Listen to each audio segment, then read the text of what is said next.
Welcome. Good morning, everyone. Good morning. Thank you for being here with us. Whether you're joining us in the pews or online, thank you for being here. My name is Hillary Ritz. Pardon me. I'm on the Board of Trustees and the Worship Committee, and I will be your worship associate this morning. First, I wanted to go ahead and do our announcements, just to get them out of the way. So, first, please be sure to silence your cell phones if you haven't yet done so. Lunch bunch today will be at 12:15 at Chipotle on San Felipe, and that is open to all Emerson members, visitors, and friends. If you are new to UU, and if you are interested in getting to know Emerson, we are interested in getting to know you. Please join us today at 12:15 in the library, that's room 203, to explore Emerson and Unitarian Universalism. Light refreshments will be served. Lastly, our fellowship supper is October 7th, and we need an RSVP by October 5th. The link to RSVP and all the details are in the e-blast, and if you don't get the e-blast, you can sign up on the homepage of our website. Any visitors who might be among us today in person are invited to fill out our yellow visitor card that's in the pew in front of you, and you can receive more information about Emerson and all our activities. And then you can place it in one of the offertory baskets at the front or back, either during the offering or after the service. And welcome to Emerson. We hope to see you many more times to come. Our minister, Reverend Ed Prue, is away this weekend, and today's guest speaker is Dr. Wil Jeudy. Will you come on up for a second? Dr. Jeudy, will I introduce you? Dr. Jeudy is an urgent care physician by day and a secular activist the rest of the time. He is the State of Texas Director for American Atheists, Chair of the American Atheist Secular Advocacy Team, and a leader within Houston Oasis and Houston Atheists. He formed the group Secular Houston to organize the secular political voice in the greater Houston area, to endorse candidates that align with secular values, and to teach constituents how and where to direct their energy to affect change through a secular prism. He will be talking to us about secularism, humanism, and the empathy that binds us all. He has also graciously agreed to do a talkback after the service. And for those who aren't familiar, a talkback is just UU church language for a Q&A. So thank you, Dr. Jeudy. Mm-hmm. And now our prelude.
Thank you, Adam. That was lovely.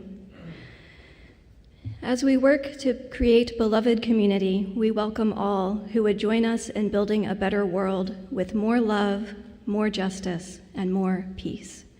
We welcome all who would join us in growing in mind, heart, and spirit. We welcome all who would join us in tearing down systems of oppression of all kinds. We welcome all who would join their purposes to ours in a loving spirit of right relationship.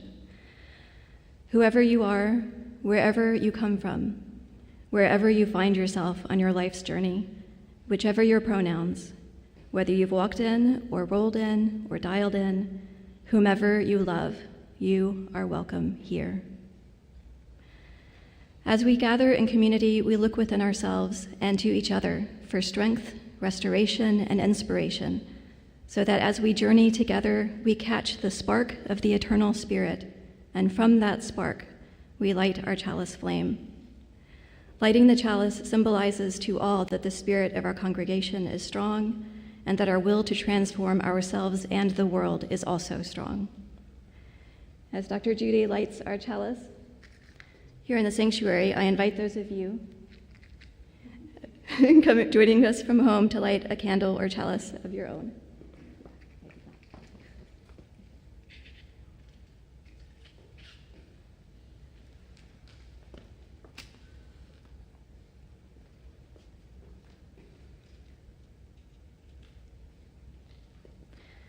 Each Sunday, we read from one of the 6 sources of Unitarian Universalism.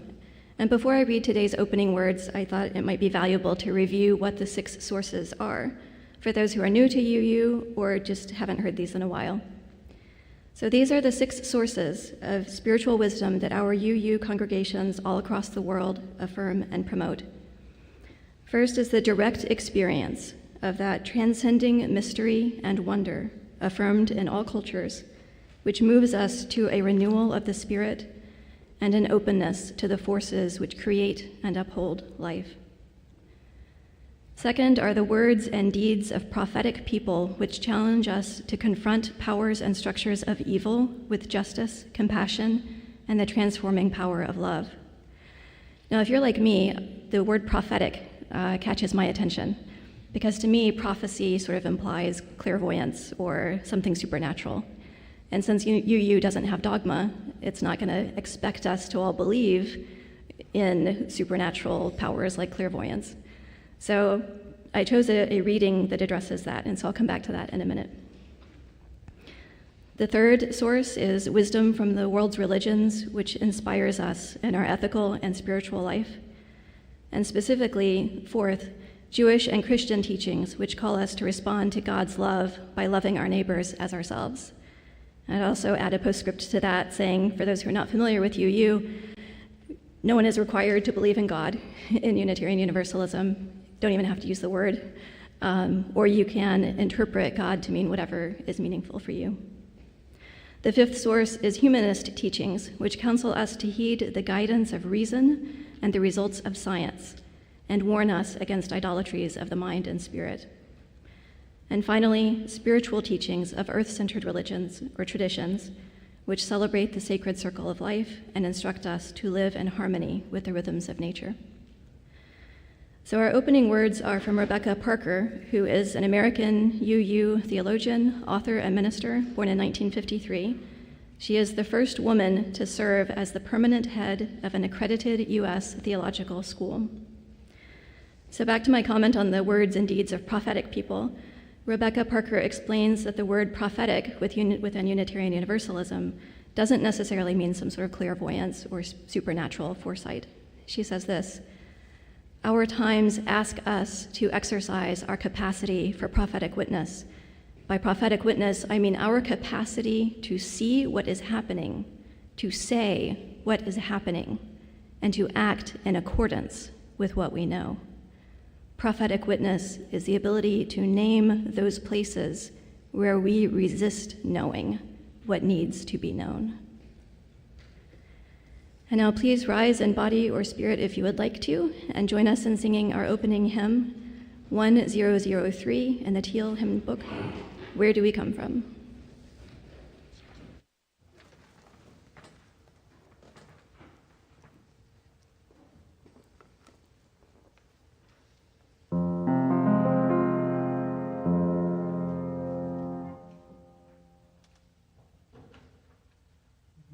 Mystery, mystery, life is a riddle and a mystery. Mystery, mystery, life is a riddle and a mystery. Where do we come from? Mystery, What are we? life is Where a are riddle we and a going? Where do we mystery. come from? Mystery, What are we? life is a Where are riddle we and a mystery. going? Where do we come from? Mystery, What are we? life is a Where riddle are and we a mystery. going? Where do we come from? Mystery, What are we? life is a Where are riddle we and a going? Where do we mystery. come from? Mystery, What are we? life is a Where are riddle we and a mystery. going? Where do we Mystery, come from? mystery, What are we? life is a Where are riddle we and a going? mystery. Mystery, life is a riddle and a mystery. Mystery, mystery, life is a riddle and a mystery.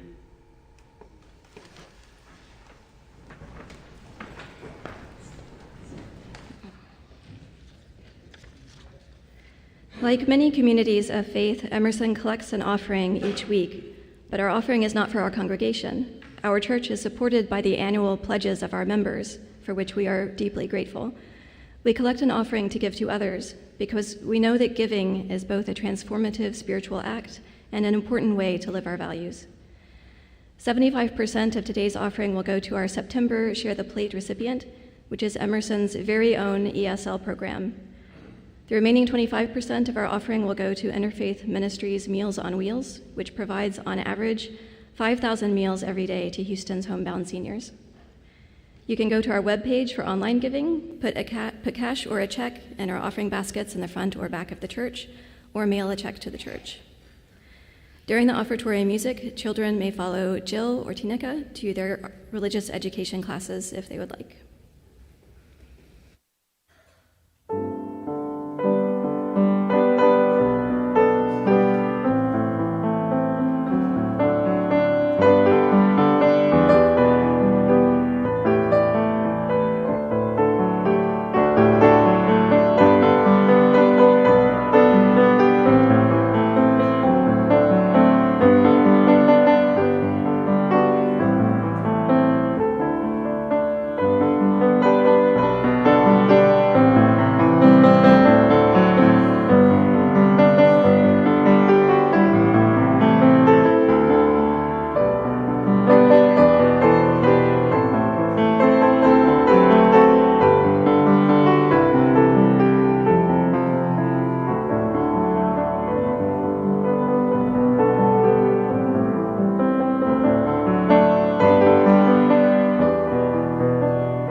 And now we enter into a quiet time, a time of meditation or prayer or contemplation. Please make yourself comfortable in a position that helps you to feel grounded and centered. Close your eyes if you feel comfortable doing so.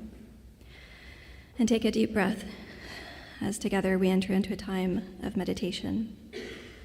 In honor of Mabon, the pagan and Wiccan holiday celebrating the autumn equinox, which was yesterday, we will meditate on the things we wish to change.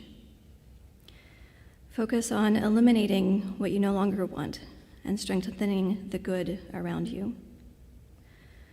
Let us let go of what weighs us down. Let us take heart in knowing that for every dark night of the soul, there will be a sunrise the next morning. A balance of night and day, a balance of light and dark. Today, we seek balance in our lives as it is found in the universe. At Mabon, the time of the equinox, there is harmony and balance in the universe. So let there be in our lives. There will now be a sung meditation led by the choir.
Amen, and blessed be. Our second reading is by Sean Parker Dennison, the minister at Rogue Valley Unitarian Universalist Fellowship in Ashland, Oregon. Reverend Dennison has served congregations in 3 other states and co-founded an organization for transgender UU religious leaders called Trust. The reading is called Letter from Our Better Angels. Dear one, we have received your letter, and we hate to tell you, well, not hate so much, but are a bit afraid to say, we cannot grant your requests as stated, but can only remind you of familiar things. First, faith. Faith in yourself and trust in others. We know it can be terrifying to be vulnerable, but only when you share your softest side will we be able to break through. Next, hope. Hope is not an empty fairy tale. It is the true story of all the times human beings like you have found a way to create the future, though you didn't know how.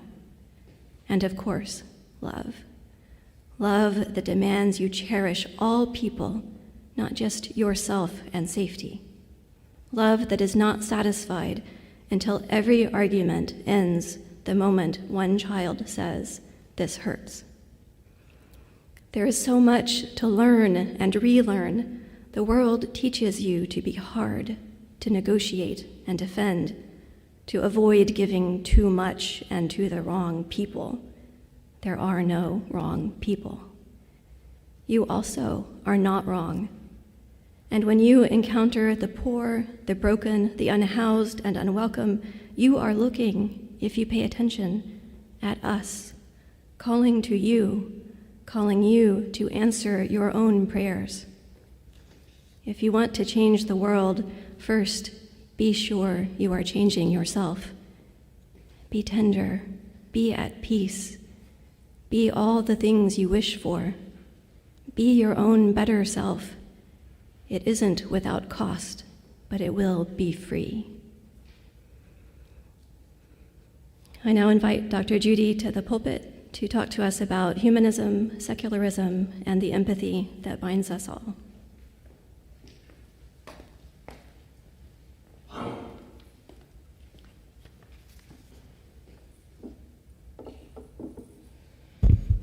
Hey, good morning, everybody.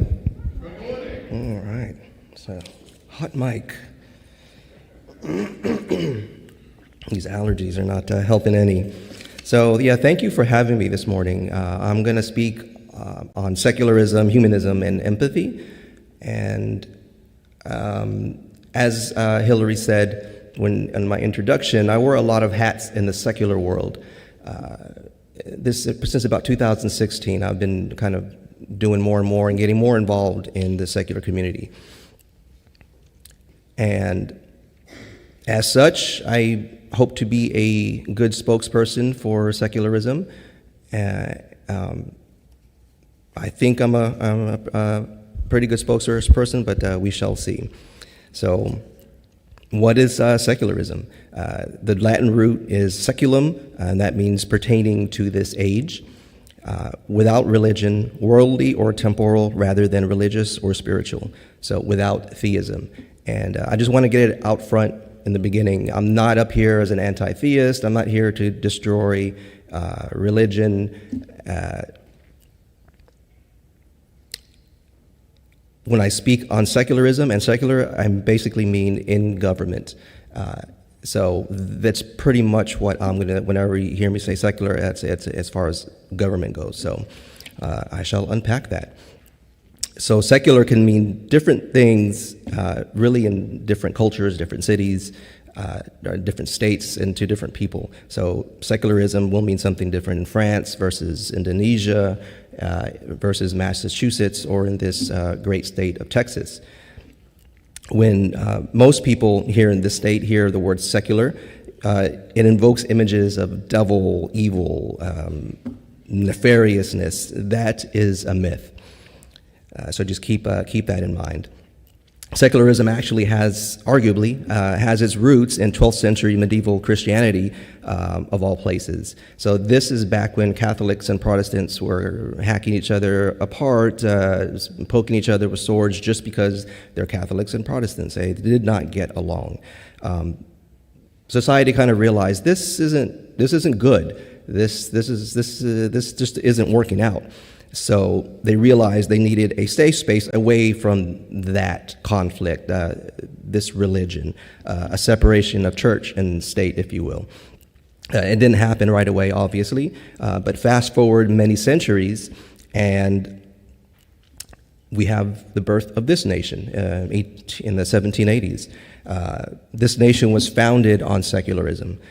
It was a uniquely American phenomenon back in that day. There had been thinkers that mentioned democracy and separation, church and state, but it was never enacted in the real world until the founding fathers formed this country.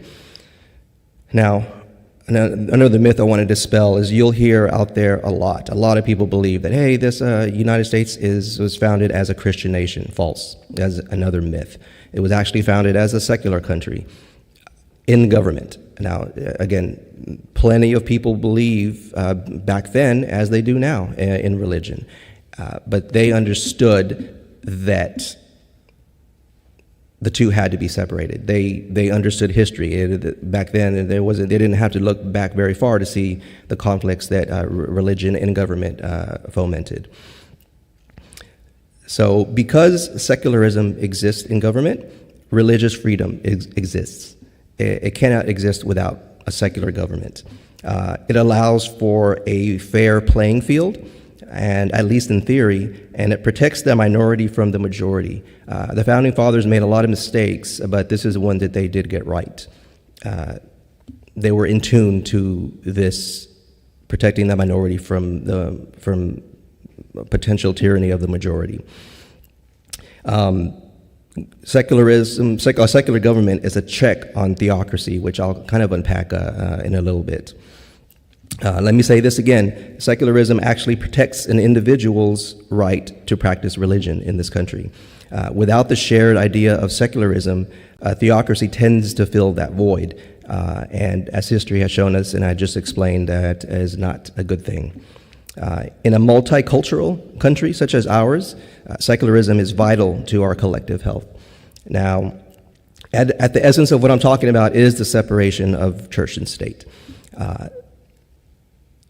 The opposite of that would be a theocracy, as again, I've mentioned that a few times. And there is an effort to destroy that wall that separates church and state. That's going to be the phenomenon called Christian nationalism. And I'll get into that if I have time toward the end of the talk. Again, it's not Christianity. It's a twisted version of Christianity plus political power grab, and that's called Christian nationalism.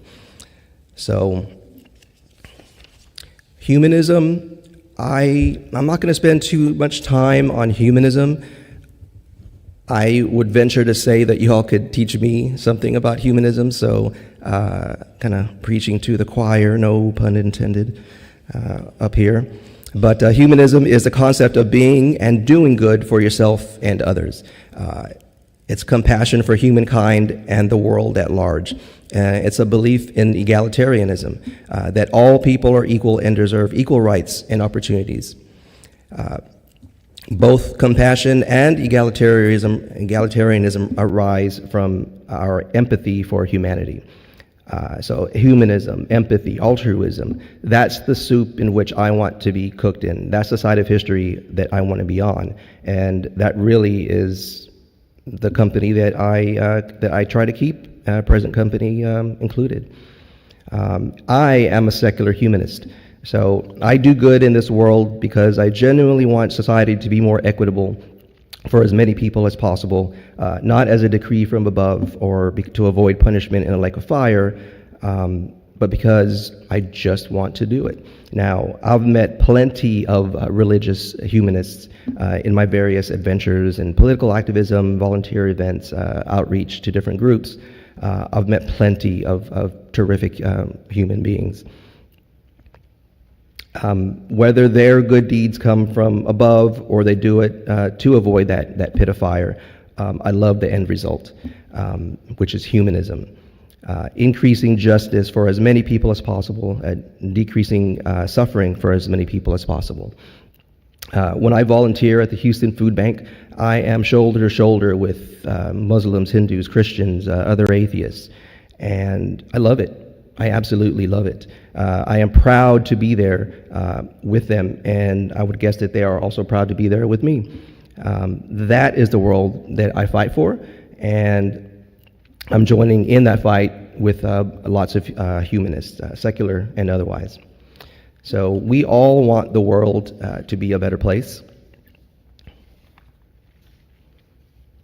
Some of us act on that. Some of us act to make this world a better place. And that is called activism, and that is my jam. This is where things get real, and you can actually affect real change in the real world. So what does activism mean to you? It could mean a lot of different things. For me, I wear a lot of hats. I do a lot of different types of activism, but the one that I spend the most time on is a group I formed called Secular Houston.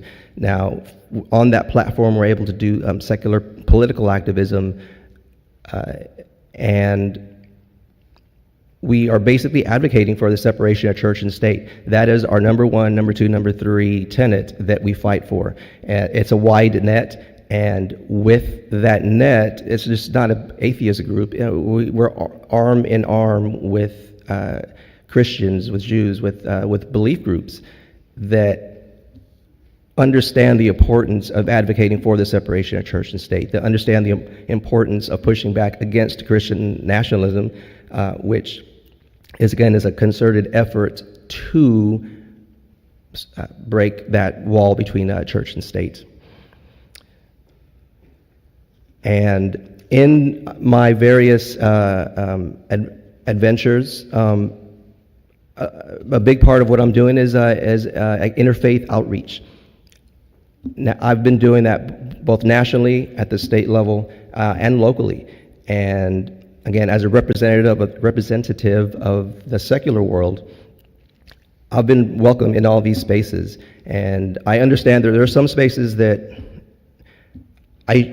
me being a secular person or an atheist would sabotage what we're trying to do. I totally get it. But in other spaces, it's the combination of a secular atheist activist and a believer, even with callers. The combination is dynamite.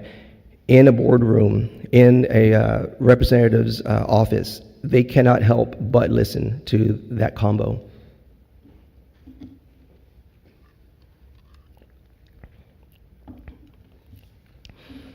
Now, one of the main reasons I came up here is to introduce myself as an activist,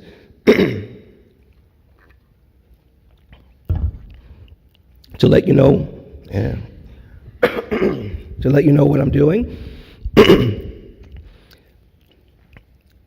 and to ask that we can join forces to affect change in this world. I was delighted to meet Ellen and Pat. Ellen heads the Social Action Council here locally, and she's also a representative at the Texas UU Justice Ministry, which is doing a lot of good advocacy statewide. So there are a lot of things that you all are doing here that we would love to help with. And the kind of one of the main reasons I'm here is to say I see you, and I hope that you see us, and we can at least know that we're fighting for the same things. And I have been forming, there are plenty of other groups that are doing things, again, at the local and the state level. Interfaith Alliance is a wonderful one. Americans United for the Separation of Church and State, Interfaith Ministries of Houston, and there's one called the Secular Society for Humanistic Judaism. All are doing terrific work, and I just want to be a conduit and let you all know that you are not alone, and that together we can affect change in the most efficient way.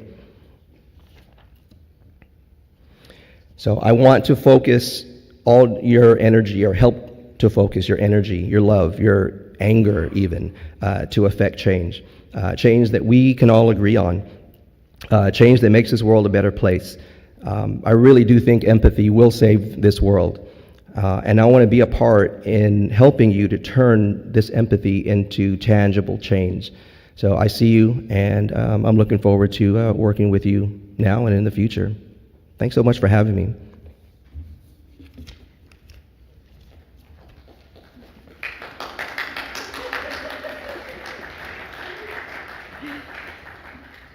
And just a reminder that Dr. Jeudy will be doing a talkback or Q&A after the service, so please be thinking about your questions for him.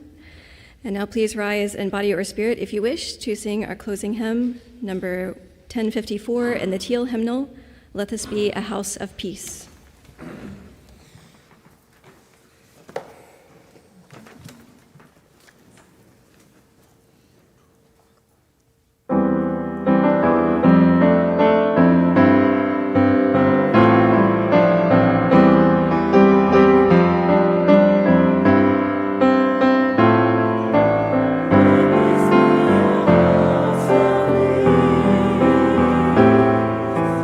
Nature and humanity.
We are so grateful for your presence this morning.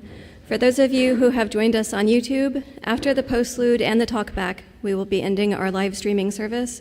Please feel free to join on Zoom for our online social hour. The link to the Zoom room will appear on a slide at the very end of the service after the talkback. I now invite Dr. Jeudy to come and extinguish our chalice for us.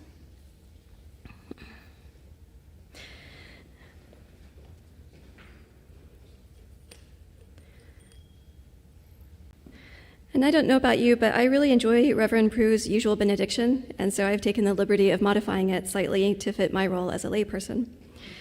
May we, in the course of our week, be able to feel the liberating freedom of this religious path we share. May our gods welcome us. May they challenge us to live up to our own expectations of ourselves, whatever they are.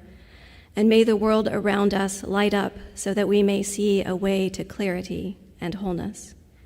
Amen, and blessed be. We will now have our postlude and then our talk back with Dr. Jeudy.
So for our talk back, someone is going to have a microphone ready, so you can raise your hand and the mic will be brought to you. So any comments that you have or any questions that you have for Dr. Jeudy? And since I don't see a hand yet, I will ask my question, which is, I think Dr. Jeudy said something about maybe saying more about Christian nationalism, and so I'm curious to know what else it was, what else you have to say about that. Yeah, whole courses are being taught now on Christian nationalism. I'm exaggerating a little bit, but it's a big deal. So, like I said before, it's not Christianity, it's Christian nationalism. It's a twisting of the Christian faith. And it's the belief that this country was founded on Judeo-Christian values, and that we are straying from those values as a country. It's a concerted effort to bring this country back to those values. I'm doing a lot of air quotes for people that can't see me. And those efforts are wrapped up in power, political power, money, oppression, power. It's a lot of power. They try to combine political and religious authority, which is AKA, also known as a theocracy, and they try to tear down that wall between church and state. They argue that America is a Christian nation, and to be American is to be Christian. So, their version of the country, it would be a theocracy. They're in power, and with that comes all the bad stuff: the oppression, the misogyny, the racism, homophobia, all the bad things that are opposite of how we want the world to be. So, it's very insidious. Christian nationalism is. It's really pretty heavy in this state. A good example would be just this session, would be the Ten Commandments bill, and now the chaplain bill. I'm going to just glossing real quickly over them, but it's a power play. It's appealing to Christian nationalism. They do these things because they're taking advantage of the benefit of the doubt, the patina of goodness that religion has in this state and in this country. So with that patina, with that myth, they can gain more and hold on to political power.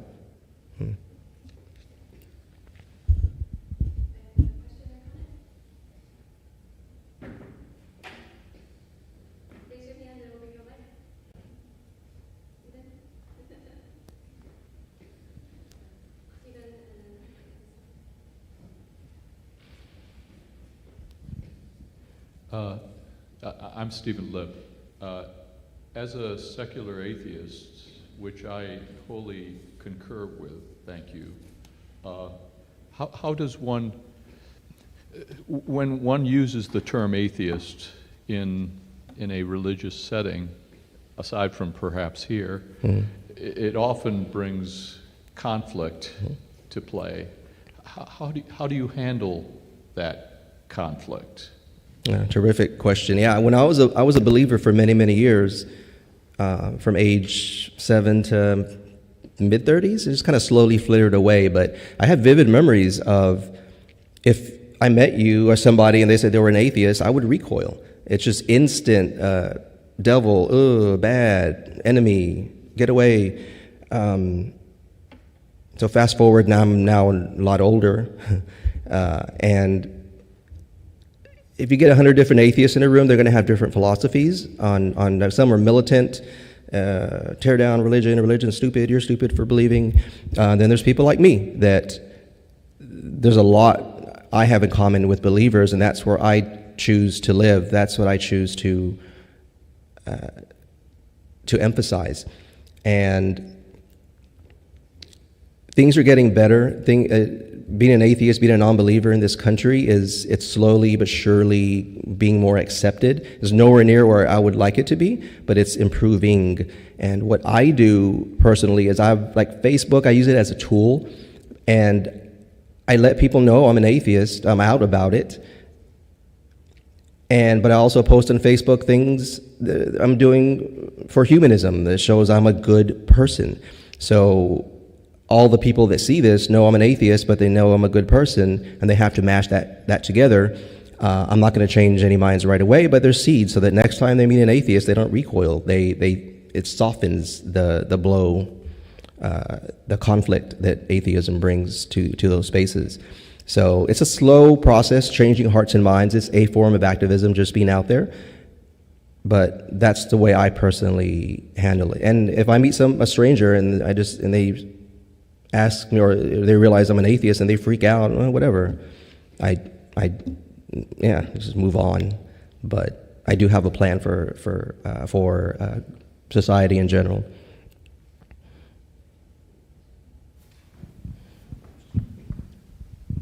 I think my question certainly phrased slightly differently, but maybe followed in the same vein, and that was in our culture, in our society, religion seems to be off limits for criticism, and so just the mere profession of faith has sort of this veneer of goodness and values that is completely meaningless and maybe more of a mask sometimes than anything. And so I guess my question was,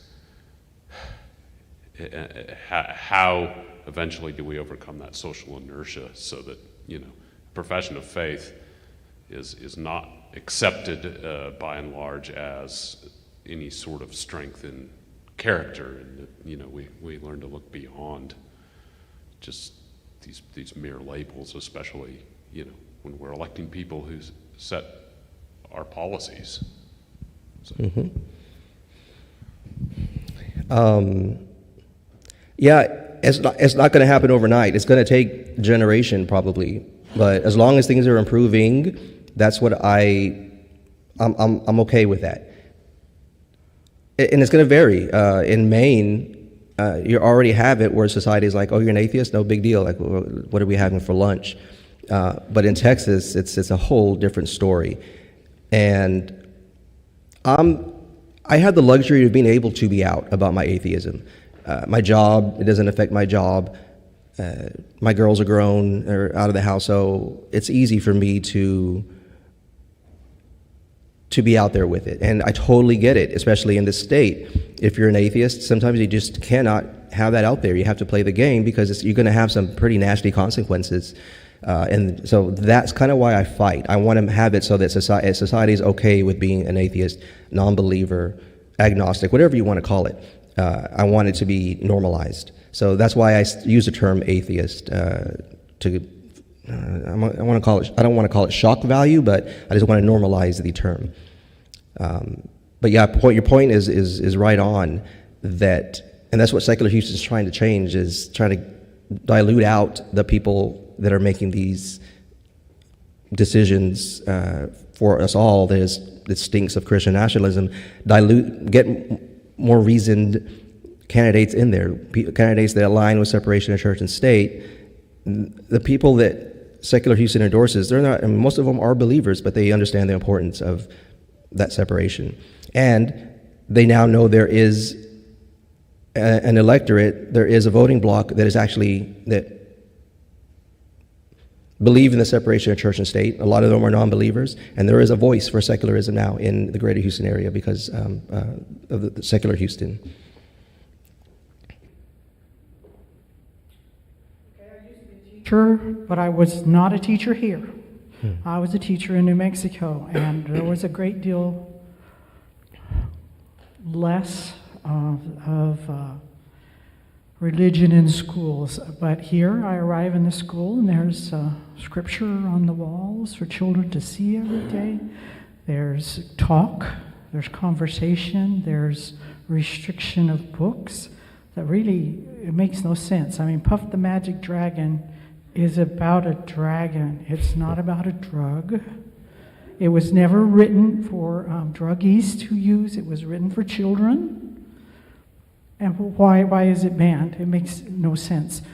So I can't work here. I worked here 1 year and it fell out. I tried substitute teaching. I can't do that. I dare not. So I see the problem as beginning in the schools. We have an attack on public schools. Our governor wants private schools because they can put religion into every lesson. Mm-hmm. Which, okay, whose religion? I'm okay with some of the religions. Can we have, Islam some days and Judaism. No, it has to be Christianity, and that I can't do it. So I'm not a teacher anymore, and I will not claim to be a teacher anymore because I cannot teach in Texas. So they get to do that because they are overrepresented in the Texas legislature. It's frustrating, and it's unconstitutional, but real quick, they're able to do this not overnight. This is a concerted effort over 4 decades in order to get more over-representation in legislatures in the states, and including this one. And yeah, the effort to get into school boards, the crazies in the school boards that will actually be okay with this, it's not on accident. This is a concerted effort, and there's a lot of money behind these people. But again, I just want to let you know that there are people pushing back, and there are ways. You just have to understand. Like for instance, Cy-Fair has 7 school board positions. 4 of them are up for election in this November, and I'm doing air quotes. The crazies are in 3 of those seats, but they were the ones not in the election in November. The 4, if they just win 1 more, they have a majority and they get to vote yes on the chaplain bill. They get to kind of do the bidding. For instance, the chaplain bill was passed in the legislature, but it's up to each individual school board, all the ones in Texas, to say yes or no, yay or nay. Yes, let's enact it. No, this is not for us. So there's actually room to push back and prevent it. It has to be on a school board by school board basis, grassroots level. But this is kind of the information I want to disseminate. And a lot of people don't even know there's elections in November, or that the Cy-Fair school board, how consequential that is. Katy school board kind of fell to the crazies earlier this year, late last year, but it was recent. And school book bans, all that stuff, it's in full swing now because of that. So I just want to help disseminate this education and how. I want to push back. I don't know how. Well, I do, and I'll teach you all. Yes, sir. I understand that secularism is thoughtful and positive. How do secularists feel about people who are simply apathetic about religion? That is, do you feel that they come to the same result, or do you feel that they should be affirmatively secularists? Yeah, secularism, again, is more in secularism and government. That's what I advocate for. So you can be a believer, you can be a card-carrying Catholic priest and advocate for a secular government. I would say most religious people should want a strong secular government because it gives them the freedom to practice religion as they want, as an individual, as a citizen. So apathetic atheists, if they're apathetic, I don't think they care about government. Again, it would have to be on a case-by-case basis. But an apathetic atheist, just them being apathetic, I don't know if they would land at the same place I am. My job is to make them not apathetic. I'm trying.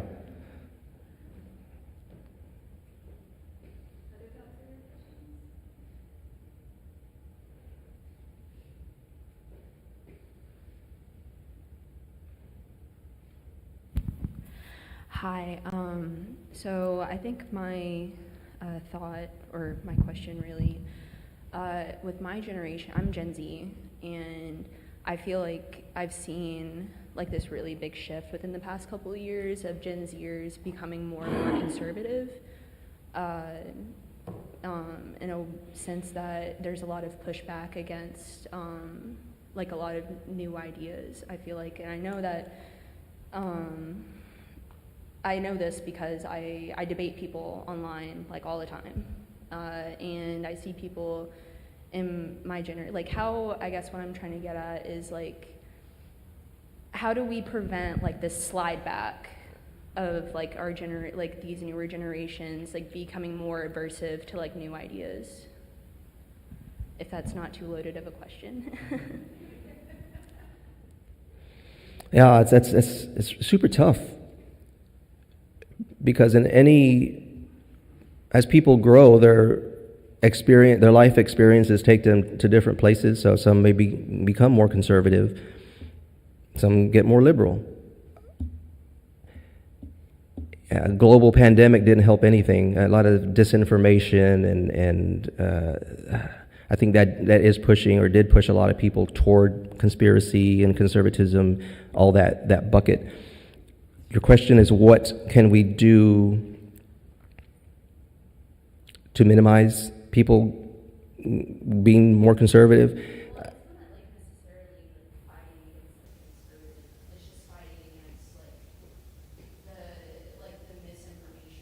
Yeah.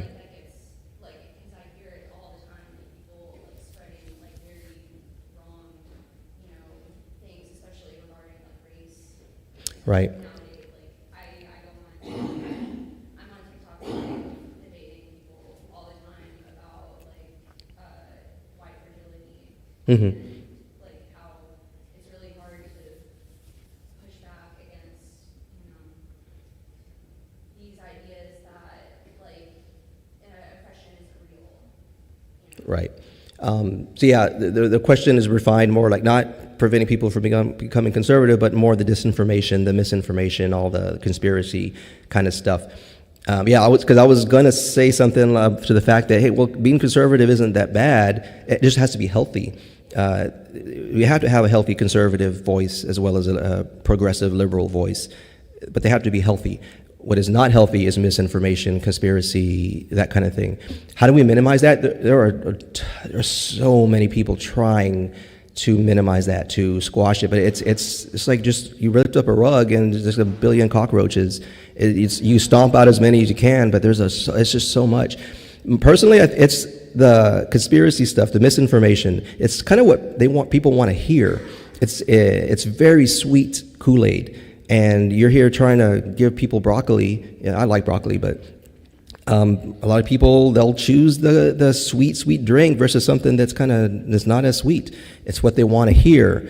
Us as humans, we're kind of primed to hear what we want to hear. Confirmation bias is called.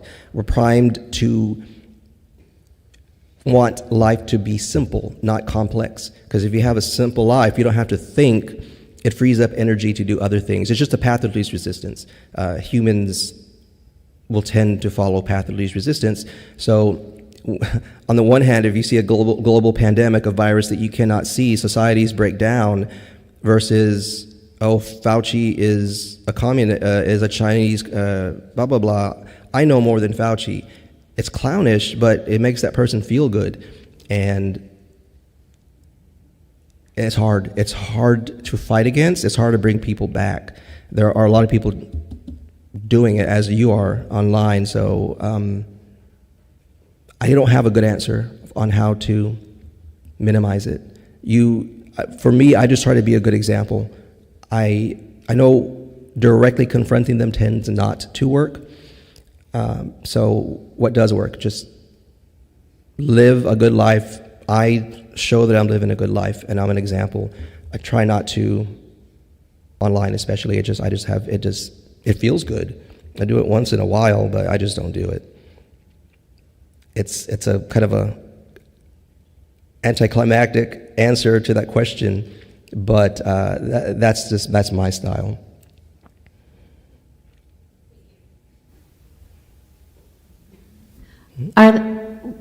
Are there any currently active efforts to change the law in Texas that says atheists can't hold public office? It's in the Constitution of Texas. Mm-hmm. I have it written down somewhere, like what page, blah, blah, blah. Texas Constitution says you cannot hold, if you do not, you have to believe in a higher power to hold office in Texas. Really? So you hear from people, Well, it cannot, that's never enforced. It's no big deal. But it's still, this words on a page.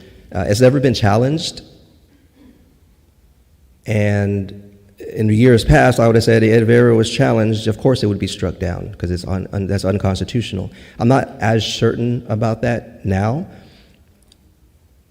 but the only way it can be taken out is with an amendment. I forget how it works in the Texas legislature, but it takes a supermajority to agree to strike it out, and that will not happen until we get more and more sane people elected. Now, I think people in the legislature have bigger fish to fry. It's kind of a loaded thing. If I was ever elected into office, I would push for it, just because I'm not a career politician. I want it gone, and that's a hill I do want to fight on. A lot of other politicians are trying to get other things done, and if they do that, it's going to distract from the, quote, I do air quotes a lot, real work that they're doing in the legislature. But yeah, I hate the fact that it's there. There is no big push to get it removed now. I think there has been in the past, and from that they just learned, yeah, this is not worth it. Kind of like getting In God We Trust off the money. It's that fight is just not worth it at this time. But if I was ever elected or running for office, I sure would say I'm an atheist. I'd run as an open atheist, and if I won, I would basically just be out there like, what does Gen Z say? Come at me, bro. I'm kidding. Yeah, I think I'm X. I'm old. But yeah, I would. That's a fight I would do. I would fight for other things, but elect me for office, and I'll do it. I'm not running for anything.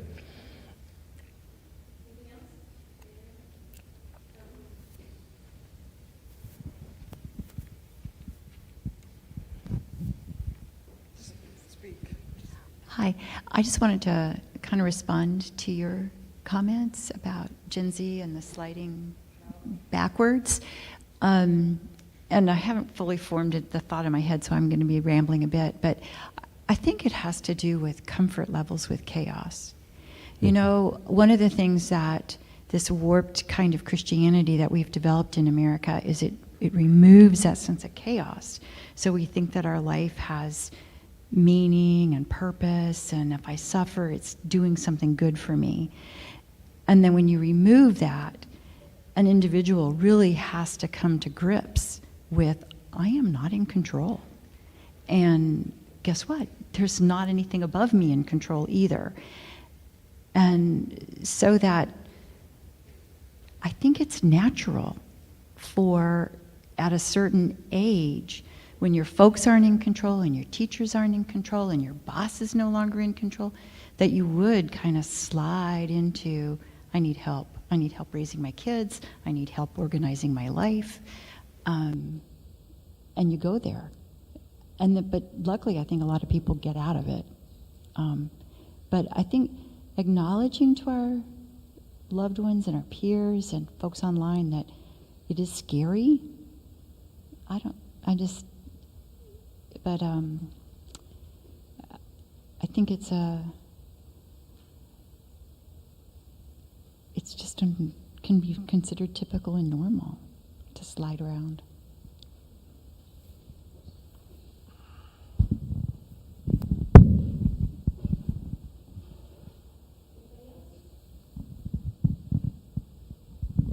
Hi, and also not to quite piggyback, but I do want to ask what you are, or your organization is doing about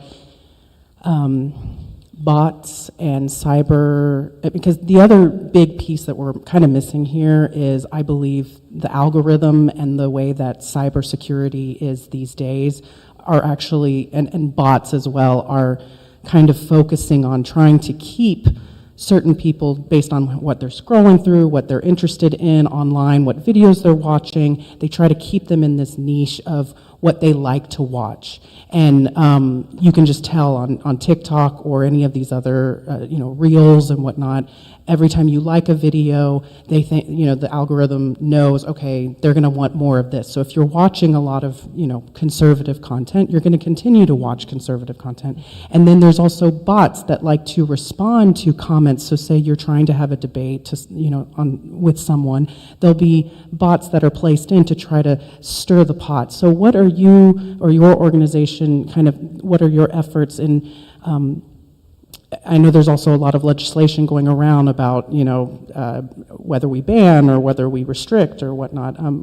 Is your organization doing anything in that part of, I guess, legislation or government? We're not doing anything directly in the cyber world, bots and what you just described, which I 100% agree. It's a big problem in society in general, but that's not one of our directives. We're not in that world. Indirectly, like at the how you ended, is if we elect reasoned candidates into office, the more of them that are making decisions, the better decisions they'll make, and maybe push back on the big IT groups, the big tech companies that are kind of behind it. Indirectly, but yeah, we're not directly involved in that kind of thing. Well, and the people that you Mm-hmm. are trying to, I guess, nominate or get elected, do you take that into consideration, their knowledge of, because the IT world is such a fast booming world that continues to grow, and so do you take that into do you think about that when you are meeting with a candidate, that it's not just about their knowledge of politics, but also about the growing industries that also have a big effect? That's not on our questionnaire. We we don't address it directly. That's how we decide on who to endorse is with the questionnaire. The questionnaire is more asking them their views on separation of church and state, on non-belief in the community, LGBTQ stuff, climate change, science in general. Those are how the questions are weighted. Right. And no, there's not any tech questions, but in my optimist brain, the more these people are elected, the more they'll make decisions kind of on our side of history. Right. Okay. Thank you. Mm-hmm. Mm-hmm.